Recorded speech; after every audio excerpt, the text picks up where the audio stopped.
Hey guys, welcome back to Vertical Momentum. I'm your host, Richard Kaufman, also known as the Comeback Coach. Guys, you're going to want to subscribe and hit that notification bell because this episode is going to change your life, guaranteed. If you're a business owner and you're tired of working for money and your money's not working for you, this episode with Chris is going to blow your mind. He's an author, podcast host. He's the Swiss Army knife of finances, and he's helped his clients over the last 12 years generate over $300 million of income that they're using to better their life and not just working to work. So, Chris, welcome to the show, brother. How are you doing today? Man, I am awesome. So grateful to be here, especially and it's such an amazing group of people like you guys. I'm humbled. I really am because you guys have done so much for our country and done so much in our own lives that we don't even appreciate. We just sleep peacefully at night and just take granted for all the crap that we have in our lives and our first world problems. So, yeah, I'm really, really honored to be here.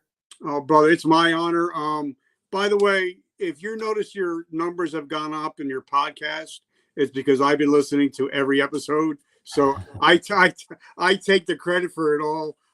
Your book, mind blown. I've read it twice. I'm on my third iteration right now. So, but first of all, the first question I always ask, but I always forget. So at least time I remembered this time. What is your definition of resiliency? Because we know that in the last 2 years, this country has changed, business has changed, and a lot of businesses had to pivot. Mm-hmm. So what is your definition of resiliency? Yeah, I know some people look at resiliency as being something like that's firm, rigid, standing your ground, like immovable, right? I see it the opposite. I see it as actually something where you become more flexible, right? It's more like anti-fragile, if you've heard that term being used out there before, which is, the more rigid you are, the more fragile you actually become, the easier you are to break. But if you can move and bend and sway with things, still you can be planted, but you really have this ability to adjust and move with circumstances and really move on the fly. I think that's really what it is to be resilient. It's about having your roots centered and being grounded, but being flexible enough to move with the circumstances and while still keeping your values intact. So that's kind of like what Bruce Lee used to talk about. Be like water. Like water. Yeah. Yeah, I get it. So tell us a little bit give us a little background, where you come from, where'd you grow up, and how did you become the man that you are today? Yeah, so I grew up out near Portland, Oregon, before it got really, really crazy and a lot of psychotic people out there. But grew up in very small town. And if you ever, if you want to cue the song, from John Cougar Mellencamp, Small Town. I mean, that was like my life, growing up in the 70s and 80s and such. But I was raised by parents that were hardworking, good people, but very middle class. But they didn't really understand money. Like they would teach us great values, but when it came to money, it was scarcity, right? We can't afford this. My dad especially would say things like, "What do you think I am, made of money? Money doesn't grow on trees, all that kind of stuff." And he would even say things like, "I'm going to work until I'm dead." He would say this all the time to me growing up. And then he was a very strict man. He was just he was a Vietnam veteran and everything. So he was just like on us all the time. And when it came to money, man, that guy was a penny pincher. He was so cheap that, the guy at the 7-Eleven would hide the pennies, because he knew my dad was coming in. He was so cheap, he would steal salt and pepper shakers from Chinese restaurants. True story. That one is at least, the guy was just dirt cheap. The ultimate saver, Depression era mentality kind of guy. And, so I vowed, as of course, like all kids, you never want to become like your parents. So I vowed not to become like him. Well, as time went on, I went to college. I was the first one in my family actually to go to college. And while I was there, I realized that I wanted to have control of my own time, my freedom, right? I started to have that entrepreneurial bug start to bite me. And I was going to go into business consulting. That was going to be my real goal, is go through college, get my MBA, go be a business consultant. But right before I got my bachelor's, I thought, well, shouldn't I have real life experience first? So I dropped out of college, took a little hiatus, and I became a financial advisor because I didn't realize at the time they could take anybody that had a heartbeat and could at least pass a test with a 70%. Well, that was me. I was that guy. Didn't really know anything about money other than I thought if I could learn something good, maybe I can give my dad some of his life back. So then he wouldn't have to work until he's dead, like he kept telling me growing up. Well, a few years later, I sit down with my dad, that same kitchen table. He's giving me all of his scarcity money advice. And I'm sitting down with him. He's 61 years old. He says, all right, Chris, here it is. What can I do? And I looked at his numbers and his situation, and he paid his house off early. He was so proud of that he was so proud of what he did. I'm like, he would have made Dave Ramsey proud, right? I mean, he was that kind of guy. He was the cheap saver, pay off your debt kind of guy. He did everything Dave Ramsey said and then some. But here's the problem. I looked at his numbers. I said, Dad, if you didn't have Social Security coming in, you would have to hope to die in 5 years because you have 5 years worth of money left and that's it. You would run out of money. You're done. Now, granted, his lifestyle, he had been smoking since the Vietnam War. So he'd been smoking for decades. The guy is, eating fast food. We pretty much assumed he was going to die quickly anyways. But he's saying, well, Chris, that's not what I want to hear. I was hoping you say, good job. Here's what else you can do. And we can, be free and happy. I can quit my job that I hate. I said, Dad, sorry. I don't know what to tell you. I don't have anything. And it was really bugged me because remember, financial advisors are supposed to have the answers. We're supposed to be the experts. Yet I'm looking at the situation and he did everything a financial advisor would have recommended anyways. And this is right after Y2K. So of course his retirement got hit. This is before the Great Recession hit even worse, right? I mean, he was right at that point where he's just having to delay retirement because it wasn't enough. And I started to look at my other clients, and it really came true when it really hit home. Just a few weeks later, I'm calling my friend Doug, who used to be a financial advisor. I had trained him to be a financial advisor, but he quit to go do real estate investing. So I called him up thinking he's going to be broke doing real estate investing. And it was the opposite. Him and his dad partnered up on some deals. He's like, Chris, my dad's now doubled his income as a professor at the local university. I'm like, that guy was making almost $100,000 a year. And you're saying in 4 months, he's about double his income. Come on, that's too good to be true. There's no way. He's like, Chris, it's true. Let me ask you a question, Chris. How many of your clients are financially free where they don't worry about money? And I said, well, I have some retired doctors, but they still watch CNN. If you watch CNN, you will always worry about everything because the sky is falling if you watch that station. So I said, none of them are financially free. Well, great job, Chris. Way to help nobody. How about this? How many of you guys as financial advisors are financially free, not off the commissions you're earning, right? Not off the money you're making in your business, but actually doing these mutual fund investments, these retirement accounts. And as I thought about it, I said, well, I know there's guys been working there since the late 1970s and they can't retire yet. So I would have to say none. There's your problem, Chris. Okay, Doug, well, give me the answer. What's the answer? I'm not going to give you the answer, Chris, because you just got done telling me that stocks were better. No, Doug, I'm open. I realize that. Give me something. He's like, well, listen, if you're really serious, I know you've already read Rich Dad, Poor Dad. So instead, get the book by Robert Kiyosaki called Who Took My Money, which basically says that mutual funds suck. Yep. He's like, and then start listening to these other guys. It was a radio show, AM talk radio back then. We didn't really have podcasts like we do today, but AM talk radio show with these guys locally here in Utah that are doing real estate investing. And so I did. And after a few months, I realized I'm out of integrity. I can't teach him this crap thinking that it's going to work when I already know it doesn't. And so I quit. I said, I'm not going to do it anymore. But I went on a journey to try to figure out what it would take to do what these other guys had done. Because there's some of these guys in their 20s and 30s financially free, while I couldn't find anybody in their 60s and 70s financially free doing the traditional financial advice. And so I did that. And later that year, I myself, when I was 28, almost 29 years old, was able to retire and be out of the rat race. And from that moment forward, that's when of course, I didn't know what to do with my life. But naturally, when people see something change in your life, they want to know how you did it. And that's what kind of got me in coaching, because I'm a natural teacher. I love teaching and sharing. And that's what's got me to where I am today, where I'm now teach people. And like you've mentioned, I mean, we've helped hundreds and hundreds of people, not just create passive income, but even free up cash flow so they have more to use to create more passive income. So that's what we've been doing. Now, like I said, I want to dig deep into that because like I talked before we first got on, first financial book I ever picked up. And I thought it was just a cool cover because purple's my favorite color. Mm-hmm. So now I got all the purple books, but that was the first book I ever picked up by Rich Dad, Poor Dad by Robert Kiyosaki and Sharon Lechter. And I've had them both on the show. And it's amazing. And I got a lot out of the book, but the biggest thing I got out of the book was the mindset of not, I can't afford it, but how can I afford it? Because then I think once you get, because I grew up, even when I joined the military at 17, and I got to boot camp and I was getting paid, and I didn't even know what a savings account was. I didn't know what a checking account was. I got locked up for writing bad checks. What do you mean I have, I wrote a bad checks? I still got checks. What does he mean? What is this? What do you mean bouncing checks? Because it's like Jeff Foxworthy, right? Like, oh, you want a check, not money? Oh, okay, I can give you checks. Yeah, because we were brought up where money, in my house anyway, money was a shameful thing to talk about. Yeah. Money was that taboo subject. You don't talk about money, you don't talk about sex, and you don't talk about religion.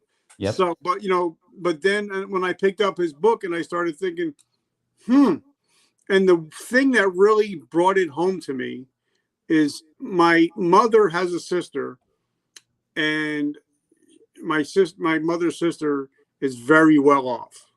So instead of having a rich dad, poor dad, I had a rich aunt, poor aunt. And I kind of lived that world. And now, and honest, people know that whenever they're on the show, we're always going to be honest. My aunt's living in luxury and my mother's living month by month.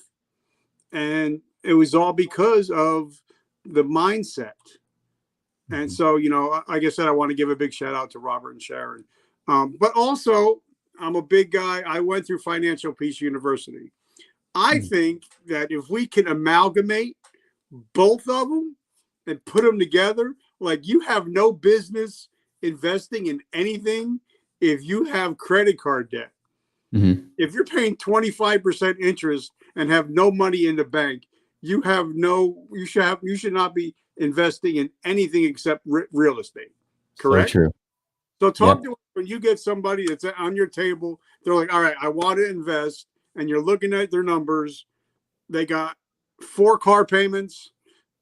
They're driving Beamers, they're driving Lexuses, all leased or rented, and they got like no money in the bank.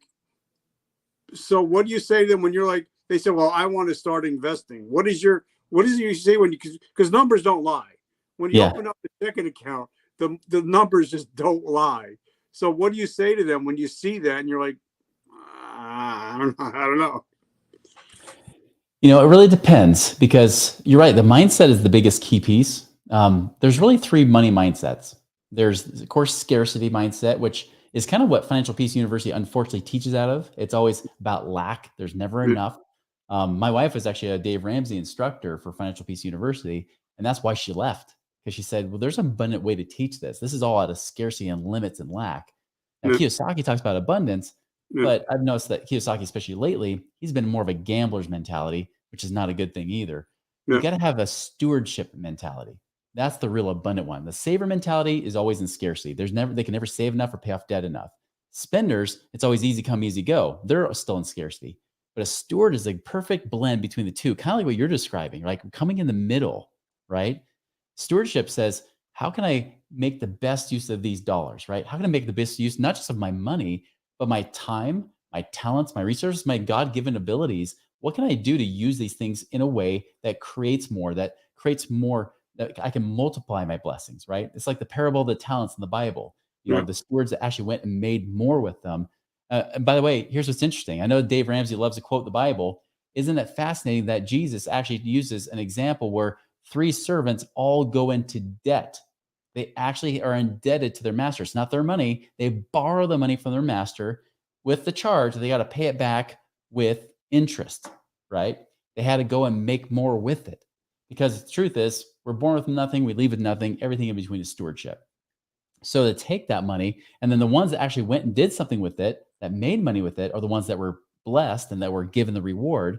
The guy that buried it just simply paid off his debt, and that was it. He was the one that was cast out, and that one sum of money, that talent, was then given to the guy that made 10, right?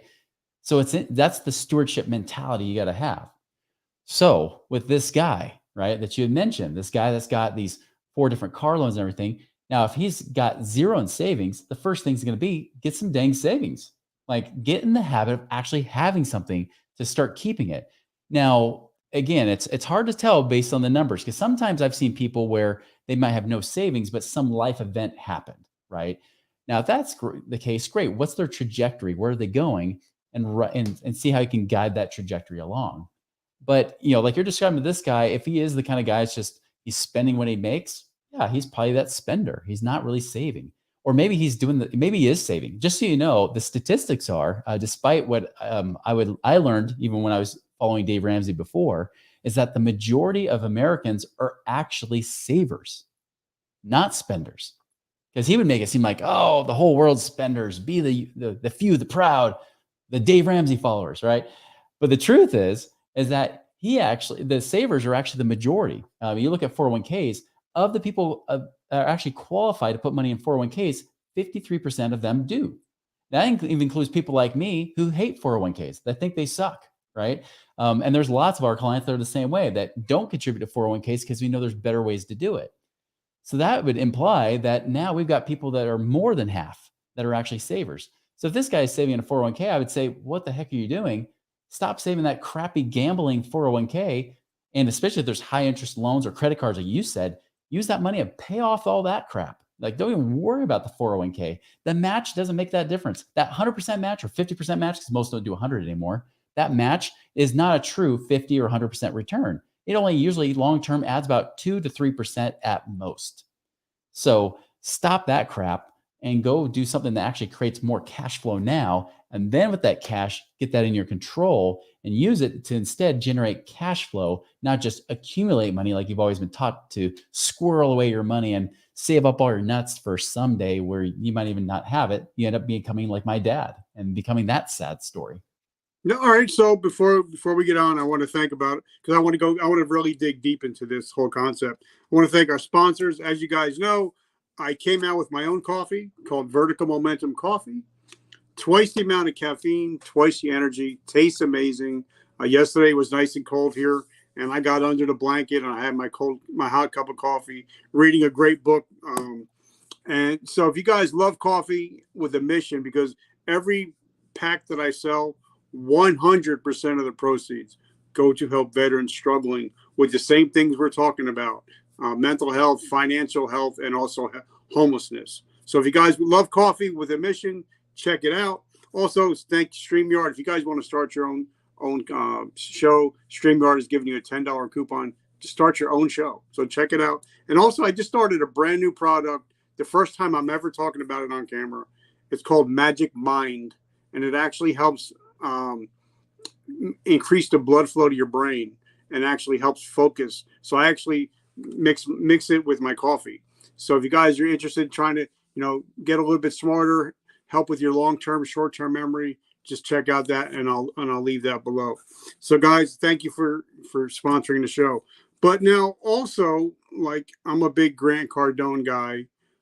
I wasn't until I got to know his backstory. Now I love the guy. He said, somebody once asked him, he said, do you own your own home? And he says, no, I rent to myself. And he says, and just like Robert Kiyosaki said, back in all the purple books, there's good debt, then there's bad debt. So can you please drop us a little knowledge on good debt, bad debt? Yeah, so this is where it comes back to those 3 money mindsets: spender, saver, steward, right? If you're a spender, no debt's good. Not even a real estate property, because you're going to find a way to blow it. You're not going to reinvest, and you're going to put yourself in a bad position.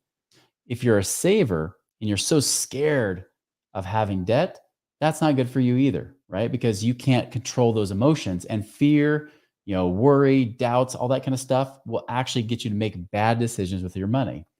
So the focus is to become a wise steward of the money, to understand that debt is neither good nor bad. It's just a tool depending on how you use it.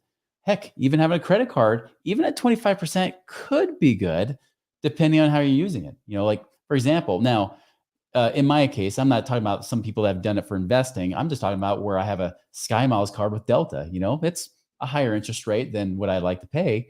But if I pay it off every month, but I'm still charging up like crazy in my business, I'm getting massive, massive perks and bonuses and miles and everything else that saves me thousands of dollars a year. So yeah, I have an interest rate, but I don't let the interest rate cripple me because I get more benefits than that. So I milk the system, right? So I love credit cards. I don't think you should freeze them, put them in a block unless you're uncontrollable. You need, Spenders Anonymous, SA, something like that for your situation. So with debt though, if you're trying to use it in a productive way, whether you're a business owner, especially if you're an entrepreneur and or an investor, the biggest thing you got to look for is profit, or in the terms that Kiyosaki would use, cash flow, right? That's always the key. It's always about profit in business, right? Like, how do we make sure that we make more than what we spend? When the income's up here, expenses down here, you feel happy. When it's like this, you're freaking out, you're stressed. And so when you're using debt, the biggest thing you want to do is make sure, one, is it controllable in the sense that maybe you don't have variable rates. That can work sometimes, but we have environments like today that could be risky. But if your payment is lower than whatever you can make off that payment, that's a good thing. So for example, when I first launched, not Money Ripples, but another business I did prior to this, where I launched a business with a guy named Garrett Gunderson. He wrote the book, Killing Sacred Cows, another money mindset book. Yeah. And when I launched that, I got a $25,000 SBA loan.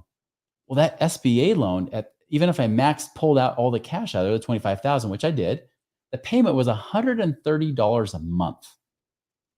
Now, from a business owner's perspective, if I can't make $130 a month from 25 grand, I shouldn't be in business. I should just go work a W-2 job and be an employee, right? Yeah. But anybody who's a business owner knows if I can take 25 grand, I can put that into marketing or whatever it might be. You're hoping to make several thousand a month, not $130 a month. So the question is, what can you do with that money that can make more than what that payment costs you, regardless of the interest rate? The interest rate is a factor, but it's not the main factor. That's what banks try to teach you so that you pay them off faster, because banks give you the higher interest rates for their higher risk debt. When they give you a credit card, they know there's nothing to back it up, like a car or a house. They give you lower interest rates because there's some asset to back it up to protect them. But when there's no protection, they charge you higher interest rates to make you pay it back faster. They want to de-incentivize you, or really incentivize you to pay it back faster by charging you higher rates. They're the ones, just like Dave Ramsey. He's almost like an employee of the bank, a perfect money marketer for the banks, saying, you should pay this off faster. You should do this. You should do that. Where the banks are saying, thank you very much. I just made more of this because you just taught me how to basically use my own system. If we can do the same thing the banks do to us, where the banks borrow money from us whenever we put money into savings, they're paying us debt interest, right? But think about it. The banks are just sitting on your money in the savings account doing nothing. They're taking that same money, loaning it out for often 10, 20, 100 times more than what they pay you in that savings account. They love you. They love going to debt. You do the same thing. You can do that in your business, where you can make higher money than whatever it costs you. You can also do the same thing with investing, especially with real estate. Don't do this with stocks, digital, cryptocurrencies, all that kind of stuff. That's a gamble. Don't do that crap. Never gamble with money. I don't think you should gamble with your own money, let alone somebody else's money, right? Put it into things that actually have real assets backing up, something you have control over. That's why I love real estate, because, I can go get a mortgage on real estate even now. And if I know I can make at least a 6 or even 10% plus cash on cash return of net profit on my own money, that's huge. I'll give you an example. I mean, just 4 years ago, I bought a property in Memphis. This property, I bought it with $32,000 if you include closing costs. That was the down payment plus the closing costs. That $32,000 from day one was paying me about $380 a month, or roughly about 13, 14% per year, not including anything with appreciation, not including the fact that my renters are paying down my mortgage for me, or tax benefits, just simply from the cash flow. Well, eventually now we're up about almost $500 a month with that property. The equity has grown to the point where I've made in 4 years a 300% return on that money. Do you think I even give a crap about what that mortgage payment's doing at its 5.25% when I got it at that time? No. That 5.25% was like the best investment of interest to be able to make 300% over 4 years, right? So that's where it can be wise. That's where it can work to your advantage. But also, But the world that we live in today, what you're talking about, it's not sexy. It's oh not no. fun. It's not shiny object. It's Mhm. not, crypto. It's not NFTs. It's kind of like basic shit. But unfortunately, it's the basic stuff over that pays, over the long haul is the stuff that makes sense, right? Absolutely. Yeah, I like to say that boring is sexy. That's what I've learned, especially after the last several recessions, right? I've seen this, how I've become resilient over time is the lessons I've learned from how things can change. The more boring, the sexier it can be. It's the people that go chasing after shiny objects are the ones that and it's their money is like easy come, easy go. Not from a spender perspective, but they become more of a gambler. I mean, the cryptos and stuff, and I know, Kiyosaki is all about cryptos right now because he talked to so and so. Most likely, he's probably profiting off of it. To be blunt, I mean, sure, the guy. I appreciate the things he's done, but the guy also teaches you how to trade stocks and options. I worked for his company, teaching people how to trade stocks and options, and I don't do that anymore because when I started to find the people that actually were masters at it, they even realized, wait, I can't be financially free here. Like I'm always tied to my computer making trades. Even if I put automation in place, I'm stuck to my computer. I even had a guy that teach people how to trade options in the stock market, reach out to us saying, I need to know how to make passive income. How do I do it? And so he hired us to teach him how to not trade in the stock markets, right? So understand that Kiyosaki, he started to tell people to do a lot of stuff that's gambling. Some things are good, but you got to take it with a grain of salt sometimes, right? Don't use debt to buy anything that's speculative. That is just a dumb, dumb idea. And one thing, And if I don't if think I should use my own money for that because again, I believe in stewardship. Whether it's my money or somebody else's, it's not going to be mine in the end. How do I make my money really become more? How do I multiply and amplify my blessings? and I love that. But one thing, if you ask, if we're walking down the street and me and you're just talking, and I pull the average person over, and I ask them, "Is your house an asset or is it a liability?" They're pretty much almost 100% are going to say, "Oh, my house is an asset." Mhm. But if you look at a piece of paper and take, you write down like like we're taught, profit and loss. Your house is the bank's asset. That's right. It's your liability.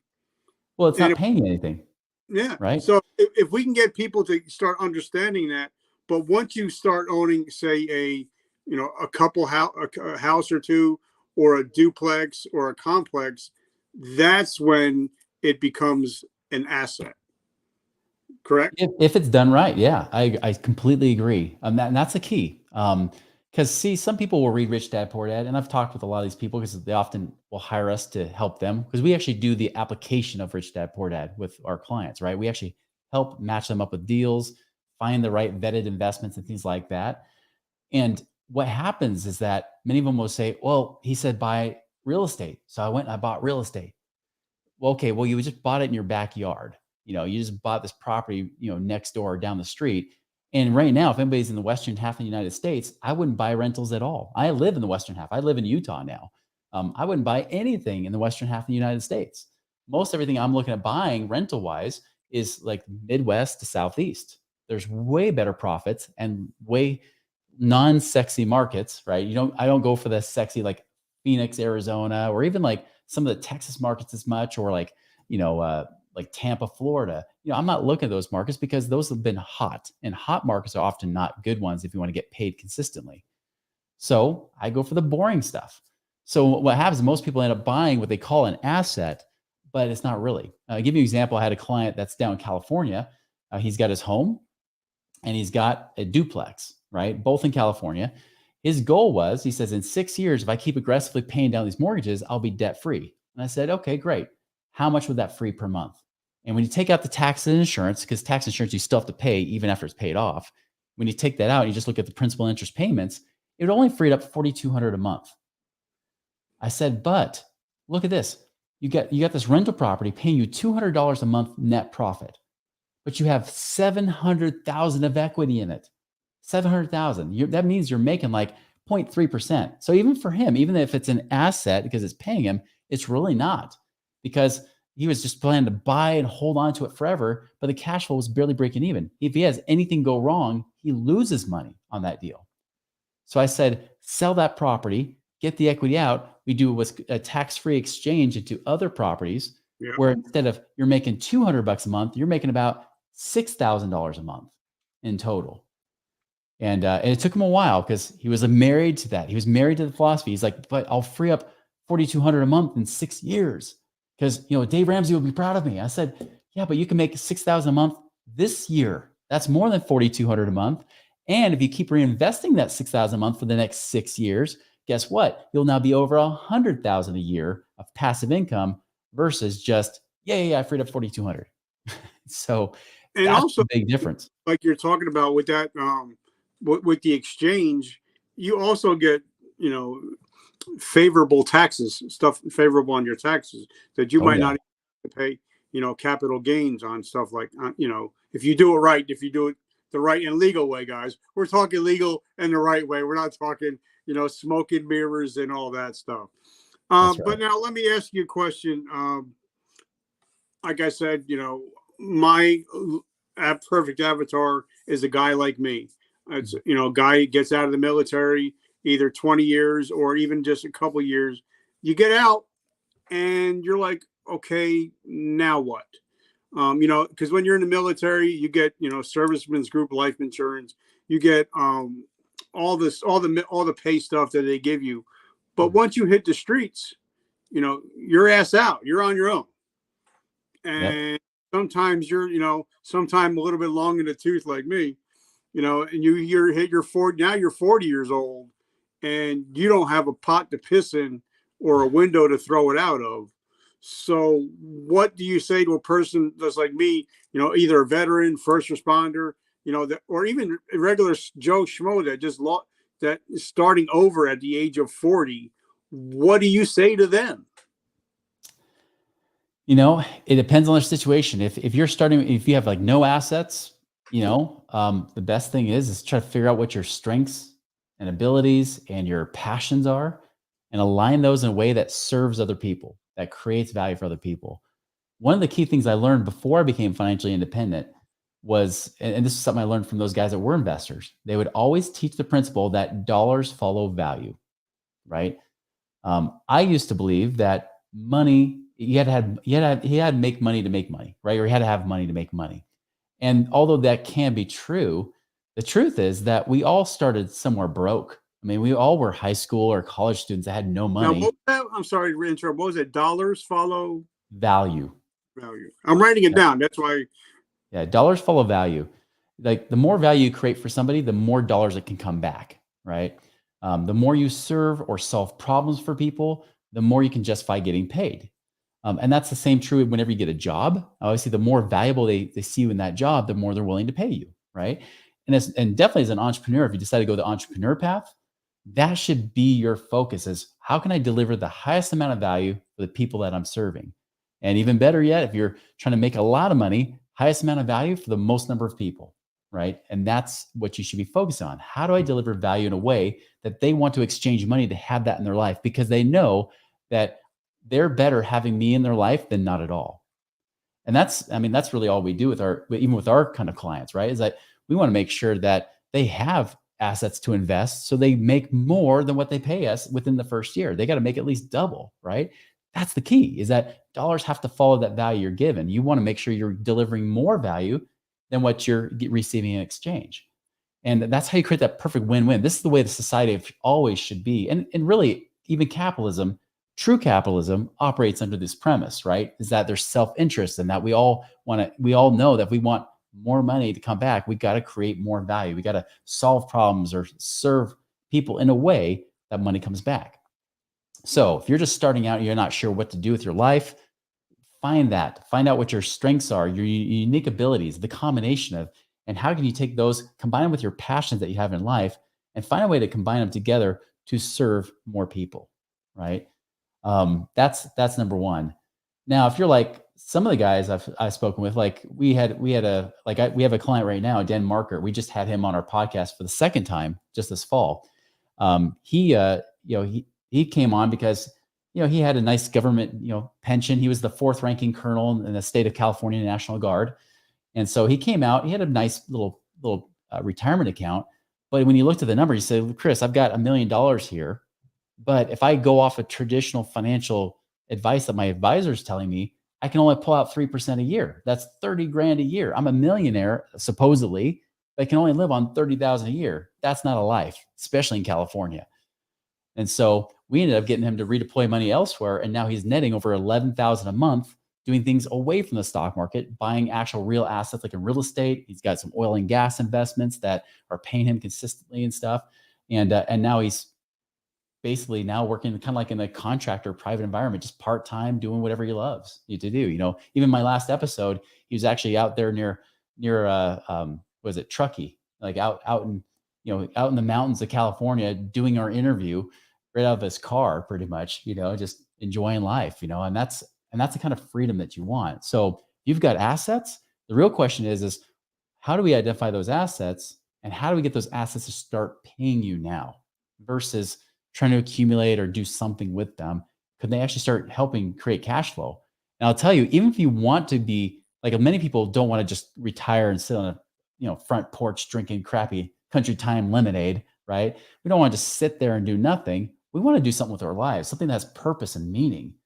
Well, what better way to do that than if you can have other streams of income coming in? Maybe you've got money coming in from the government as well. But if you got other passive streams of income coming in, and then you go and launch your next venture, your real passion project, man, I'll tell you, there's no better way to start a business than when you don't need the money.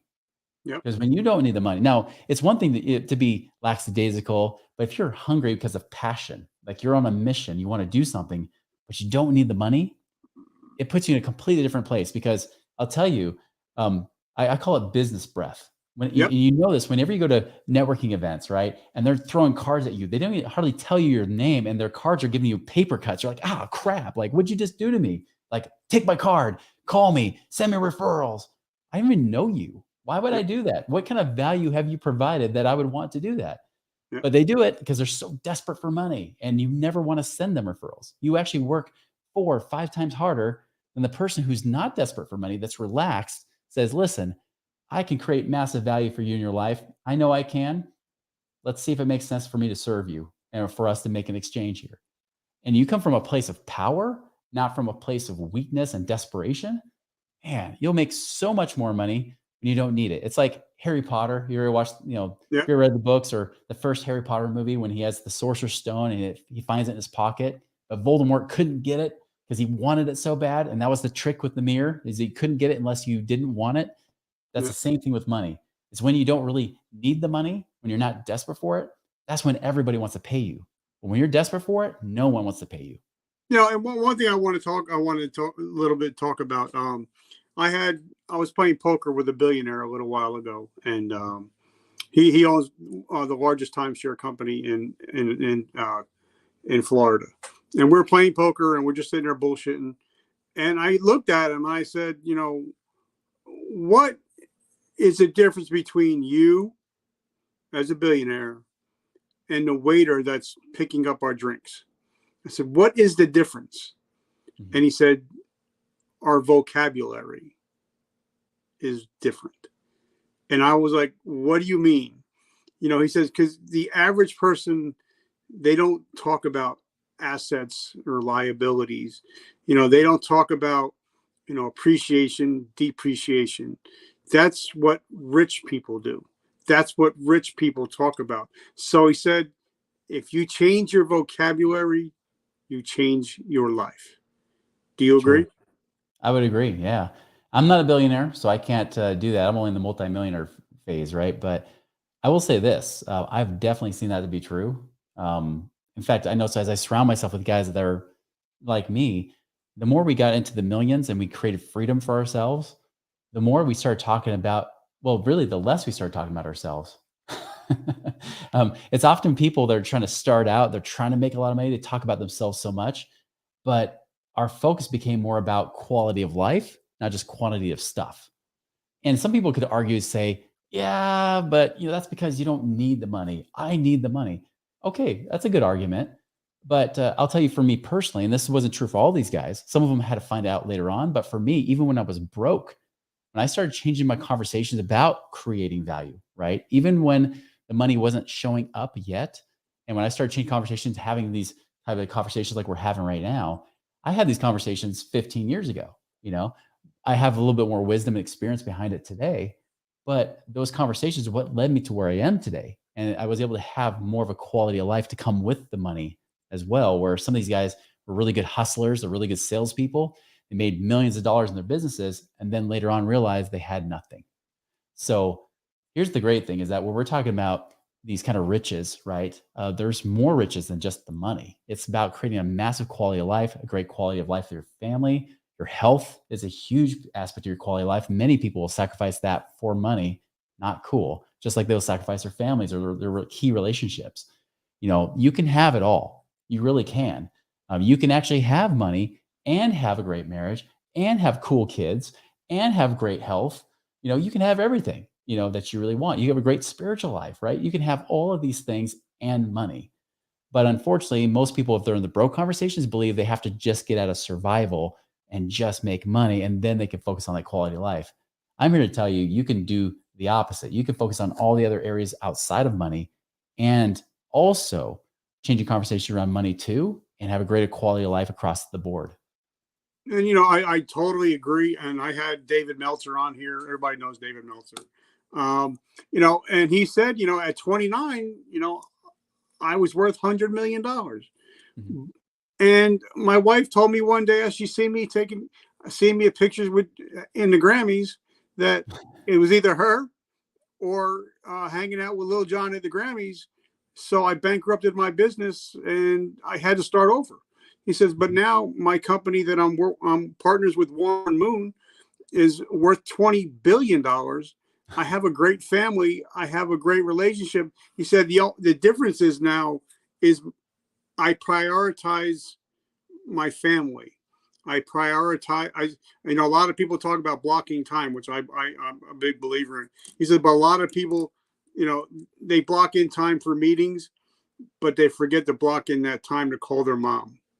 They forget to block in the time to go, tuck their daughter in that night. And like you said, you can have it all as long as it's prioritized the right way. And also, like author James Clear always talks about, it's all about your habits. It's all about, your morning rituals and your evening rituals. So for the last couple of minutes, I would love to know, especially since you're the big marathon runner, tell me about your routines. What is your morning ritual like? And what is your evening ritual like? Yeah. And just so you know, I wasn't always a marathon runner. I used to be very overweight, highly inflamed. When I say very overweight, I mean, I was like 30, 40 plus pounds overweight, but inflamed. And even though I was working out every day, I couldn't, I was popping, ibuprofen or Tylenol every single day to deal with the pain. Right. Luckily I cleaned up my eating, started eating more organic, non-GMO, less inflammatory foods, dropped a bunch of the weight, thanks to my wife helping with that. And then now, of course, hey, I can run a marathon, right? So, yeah, so I'm very blessed to do that. But I do very similar to what a lot of people do, right? In the morning, especially, like everybody has their own little routine. You have like your miracle morning. You got your hour of power, like Tony Robbins talks about. Mine's not too much different, focused on kind of those other areas of life. So I do deal with health first and foremost. Now, I'm not the kind of guy to get out of bed and pray right off the bat because I'll fall asleep. So I got to move my body. And I'll do running, I'll do lifting, I'll do things like that to just get myself in better shape. And surprisingly, they actually led me to running the Chicago Marathon, where the 40,000 of the best runners in the world were running together. I do that every morning, and then I do like prayers of gratitude while I run, or while I'm doing my workouts. Like just going through and counting my blessings. Some people will gratitude journal. I don't journal as much, but there's a lot of people that love that too. I'll pray. I'll read scriptures. I'll sometimes even just try to have that little time with my wife, if it's just for a few seconds, or with my kids or whatever, just kind of get that little extra bit. Even learning, like that's where Audible is like seriously one of my best friends. It's like you can really put, when you feel like you might be surrounded by people and maybe you are at a different level than where you want to be. Maybe they're not at the level you want to be. Well, fill your head, and just like you're watching this right now, but fill your head and your ears or whatever with other people's voices, people that are at the level you want to be, So I'm finishing up Ed Milet's book right now, just one more, right? I'm The Power listening of to that one One. right now. Yeah. Right. So it's a great way to just kind of really get your day started with a win, right? So when you start the day, even if your life sucks in the moment, and I've been there. I've been in a place where I was over $1 million in debt, trying to dig myself out of a big hole, felt like a loser and a complete, and even my wife at the time, now ex-wife, she was threatening to take the kids and go move in with her sister until I figured my crap out, kind of like Cinderella Man, right? Or she was trying to take the kids and get them out because they couldn't afford to pay the bills and, pay for the heat. That was me. And I was still doing that routine because that was at least the one time I could feel like a winner and help take some of that momentum, that feeling into the rest of my day to reverse the loser days that I was having, really loser couple years that I had. So it's critical. You got to have a morning routine like that. All right. So now you mentioned Ed Milet. He's one of my biggest mentors. Changed my life. He actually, before I went blind, he actually invited me to fly down there with him for the weekend, but I couldn't see, so I couldn't fly. But he's one of my biggest mentors. I just got done listening to his new book. And like I do my cardio in the morning, so like I just finished David Goggins' book, You Can't Hurt Me. Now I'm listening to Jocko Willink's book. Yep. So a lot of people think, well, it costs a lot of money to get mentored by somebody. It costs me $15 a month to get, right. And you can get millions of titles. But I mean, and for one premium title, I can have Jocko in my ear for 16 hours for $15. Or I can start my own show and have people like you, people like David Meltzer, people like Robert Kiyosaki, people like Sharon Lecter come on the show and tell me all their secrets, and I don't have to pay them nothing. So that's another way to do it, because I'm a big learner. My wife made fun of me this morning. I lost my vision a while ago, and now I'm getting it back. But I only have a 9th grade education, but I've read over 6,000 books. And I got 14 books going on at one time, not including my audio books, because I love to learn. If I don't know about something, I want to take a deep dive into it. So I love what you talk about. But one thing I want to hit on, and I don't know if it's just something I'm feeling. You said, like, for me, when I go to bed at night, I say 3 things that I'm grateful for. When I wake up in the morning, if my eyes open and I can actually see something, I wake up with gratitude. And I thank the Lord. I said, Lord, thank you. I already beat the day. I could see I'm up and I'm healthy, and I could take see my wife and take my daughter to school. So I kind of live in, gratitude. Like David said on the show, he says, and I never thought of it this way, that, gratitude and anger cannot occupy the same spot. So true. Or gratitude and depression can't occupy the same spot. So I love the gratitude you talk about. But now I got to say, because everybody knows I'm not afraid of the gospel. I'm a believer in Jesus Christ. He's my Lord and Savior. So I want to ask you a little bit about that, because it seems like the most successful people that I've talked to or interviewed, they have a faith. And their faith is what keeps them going at those hard times when you're $1 million in debt. That their faith is what kept them going. So if you don't mind, I hope I'm not crossing a line, but if you don't mind, would you mind talking about faith a little bit? Yeah, it's big. So yeah, I'll go back to that experience, because I actually went into $1 million in debt after I was financially independent the first time. So, I got out of the rat race and everything. I started a new business with that guy, Garrett Gunderson. And then the recession hit us right at the perfect time. Not to mention, I started gambling. 2008, 2009. Exactly. Yep. Yeah. We had launched our business the first part of 2007, and our primary audience were real estate investors, but not the good ones, the flippers. Yeah. And the flippers got hosed. And I started to do more flipping instead. And that, instead of going for the boring cash flow, I was going for the sexy stuff. It was like, hey, maybe I can make 50 or 100 grand on a deal. got toasted. Not to mention I was putting all my money into resources, cut off income streams. The next thing I know, I'm in the hole about 15,000, 16,000 a month, which is actually what that experience I went through is what started that book, the book you've been reading, right? The 7 Secrets to Free Up Cash Today, the Beyond Rice and Beans book. Yeah. Very short read if you guys like a half-hour read, because I'm not a big writer. But that all came from that experience. And during that time, I mean, at first I was in this place of, I can get through this. Like, I can solve my problem. I can do this. Right. But eventually it got to the point where I was like, I'm hosed. What do I do? I'm facing bankruptcy. Right. I was at the choice of, should I go bankrupt or not? And I remember I was praying and I was praying, like, what should I be doing? And the distinct impression came back of, don't file for bankruptcy. Don't do that, even though it'd be way easier to wipe the slate clean and get rid of over $1 million of debt. Don't do it. And in fact, be patient. You'll be glad you did. And this was, and to be exact, this was like the very first weekend of April 2008. I got that impression. Like, I knew exactly what happened. It was on a Saturday night. I had that strong impression. I've been praying all weekend for the answer, and it came to me that Saturday night. Well, the next thing I know, that short period of time was about a year and a half later. Like, there's some little bits of hope, but it didn't come right away. What I learned was that I knew deep down in my heart that this was not an accident. I don't believe there are any accidents at all. This is where my faith and principles come in, that there are no accidents. Everything happens for a reason. And I thought, you know what? Even if I only help one person because of what I'm suffering right now, would that really be worth it? I was like, yeah, it would be, I remember I read 2 key books that really helped me out of this kind of depressed mentality. I was trying to do gratitude, but it was really hard after some time. You start to get threatened with bitterness. And I read 2 good books. I read one that actually you mentioned Sharon Lecter co-wrote on this one as well with Greg Reed, called 3 Feet from Gold. It's I kind just of had him on the show. I'm actually releasing his episode today. Oh, awesome. Yeah. There are no accidents, right? Yeah. But I learned a lot of good stuff. I heard, like, a lot of the stories were about people that had to go through that trial period of faith before the real blessings came. And then I also read a book by Donald Trump called Never Give Up, which is one of his more humble books, I would say.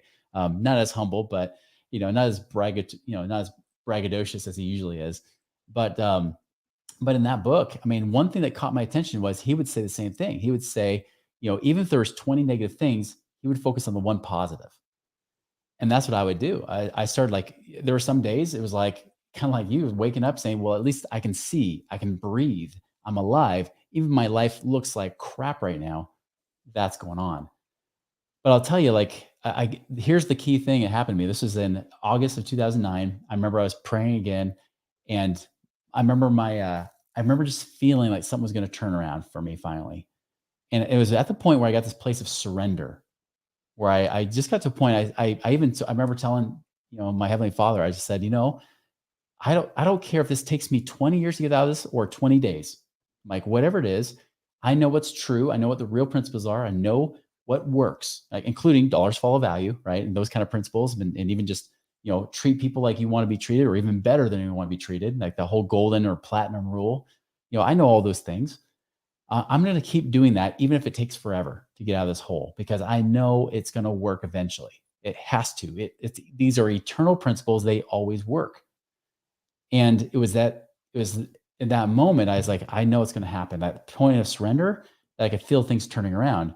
I remember my wife at that time was saying, like, she vented on me. She's like, when is this going to change? You've been saying this is going to get better for years. When's it going to get better? Because this has been almost 2 years by this point. And I just said, you know what? There's going to be a day. I said, I told you so. And I went out the door, slammed it, and just went out the door, went to my office to work again. Well, it was literally a month and a half later, all things shifted, and it would turn around fast, because I stopped trying to be a negative, pissant, basically, stopped, like, being a whiner and a complainer, and just started, like, trying to serve and do what's right. And I really believe that if you do what's right, you want to let the consequence follow, because when you do what's right, the right consequences always follow. And that's what happened. Things shifted, turned around. Our business went from almost bankrupt to then 5 million the next year, and not to mention, started to help me reverse my situation where, although I, quit that business after a few years, launched Money Ripples, and went through a divorce and everything, still by 2016, or just the just the end of 2016, I was able to get out of the rat race the second time. Even though I had all that debt I had to pay back because I didn't go bankrupt, still was able to get out of that hole. And I think that's the key thing, is that the main thing I realized, that there are no accidents. Everything happens for a reason. And that often it's to make us stronger. Those lows are what helps you get the tools necessary to hit new highs. And sometimes we have to get through it. And you guys know, I mean, you've been through way worse physical trials than I've ever been through. And I'm a marathoner, right? But you guys have gone through boot camp. You guys have gone through kind of training. And depending on what kind of training you've done, you've probably gone through sleep deprivation. You've gone through all kinds of stuff to learn how to control and come out the other side stronger, right?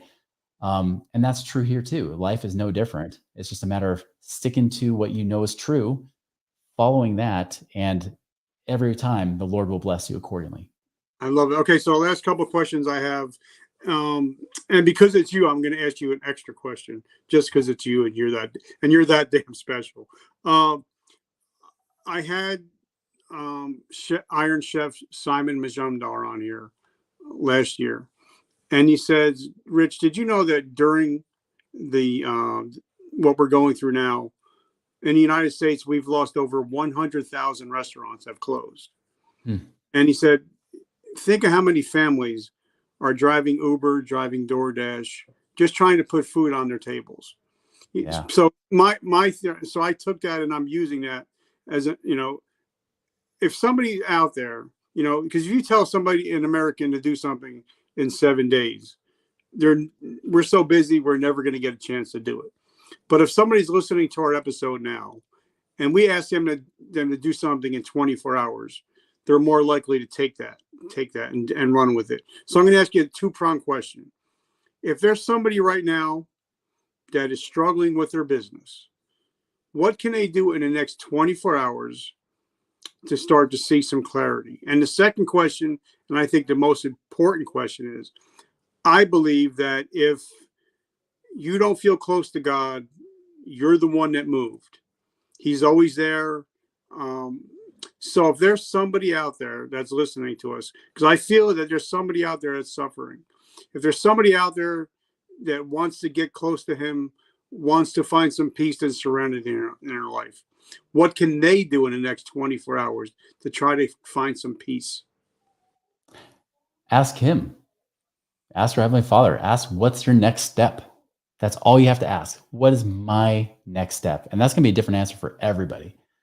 And really trust in that answer. Go with your, really feel it. And you'll know. And sometimes you've already gotten that direction. You've probably had that whisper come to you several times. If you don't listen to whisper, sometimes it comes as a yell. And if it's not a yell, it's a 2x4. If it's not a 2x4, it's a Mack truck hitting you.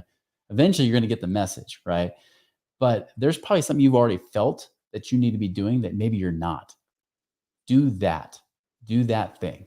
Do whatever it is that you felt in your gut that you should be doing and you haven't done it yet. Or maybe it's just a matter of patience, right? It might just be stick it out like I had to feel, right? And that's the next step you should be doing. But really pray to ask, what's my next step? What should I be doing right now? And have the courage and the faith to be willing to act on it immediately. Whatever you feel, do it then. I'll tell you, even in my business today, that is something I'm doing right now. Like, there's times when conventional wisdom would say, you should do this, right? Like, Chris, you should do this kind of marketing strategy. You should do that. You should do this. You should do LinkedIn. You should spam people on messages every single day. Sorry, I don't want to. Yeah. And if my gut says you should go this way, even if everybody's saying go that, do it. I remember I had a coach say, you should be doing 12 events a year, live events, putting butts in seats. I did 6 that year and I about burned out.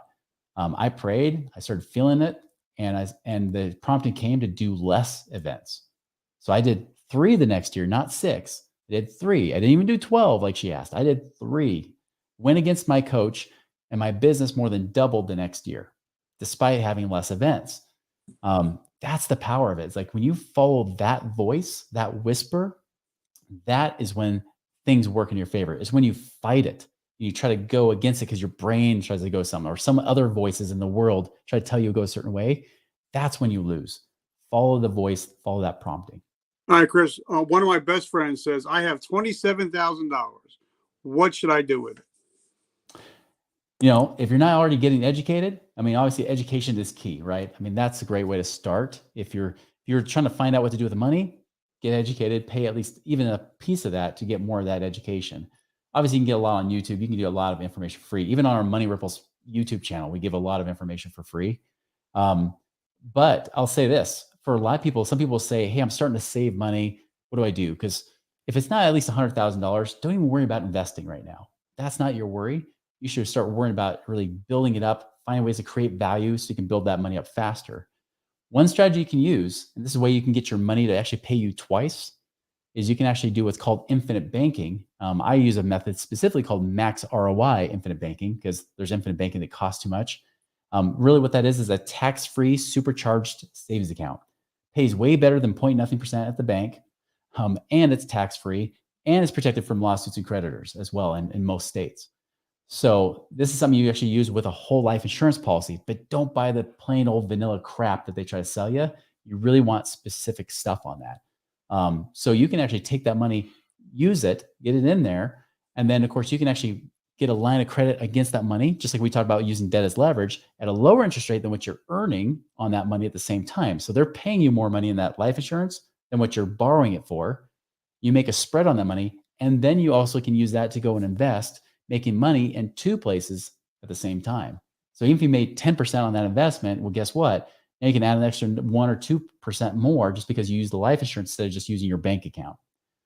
So it's a cool strategy you can use there. On our Money Ripples channel, we actually have a playlist called Infinite Banking. You can look up more information on it there too. All right. So then that was my last question is, how do we find you? How do we find your book? I found your book because I just Googled your name and Amazon came right up. So how do we find your book? Tell us about your podcast and tell us about your website. Yeah, website has the ebook that we have on there. You can actually download for free called Beyond Rice and Beans, 7 Secrets to Free Up Cash Today. It's on moneyripples.com. That's RIPPLES.com with Money Ripples. And you can go there and check that out. It also leads you to our other podcasts. We got our own show, the Money Ripples podcast. That can also lead to our YouTube channel, which has those playlists, like I mentioned. I love it. So guys, make sure you check him out. Chris, I'm so grateful that we were able to finally get together and hang out and chat. I'm so blessed and honored. Like I said, I wrote some stuff down that I'm actually going to start working on. And I actually thank you for that whole dollars follow value. I really appreciate that. Because like I said, I'm always willing to learn and I'm very humbled and grateful. So guys, make sure you check him out. His LinkedIn profile, amazing. He's very reachable. He's very, I send a message within 20 minutes. I got an answer. So he's very, so guys, reach out to him, talk to him, get the ebook. I think I'm on my 3rd iteration now. So definitely check it out. And guys, like I said, if you guys love coffee with a mission, make sure you pick out Vertical Momentum Coffee.